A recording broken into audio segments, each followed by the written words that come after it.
இந்திய துணை தூதரகம் சார்பில் பிரம்மாண்டமாக கொண்டாடப்பட்ட குடியரசு தின விழா குறித்த ஒரு செய்தி தொகுப்பை தற்பொழுது பார்க்கலாம்.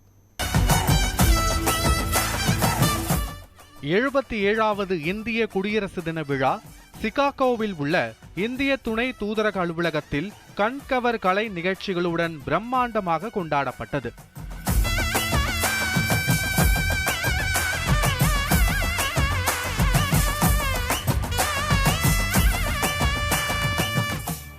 தேசபக்தியை உணர்த்தும் வகையில் வந்தே மாதரம் பாடல் மூலம் தொடங்கப்பட்ட நிகழ்ச்சியில் திரளானவர்கள் கலந்து கொண்டனர்.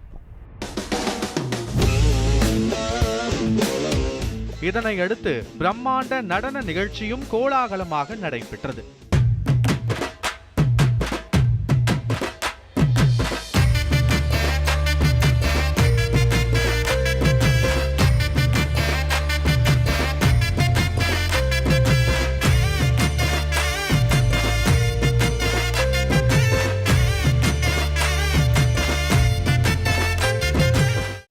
இந்த விழாவில் பங்கேற்றவர்கள் கொண்டாட்டங்கள் சிறப்பாக ஏற்பாடு செய்யப்பட்டு இருந்ததாகவும், இசை நிகழ்ச்சி மற்றும் நடனம் மிகுந்த உற்சாகம் அளித்ததாகவும் மகிழ்ச்சி தெரிவித்தனர்.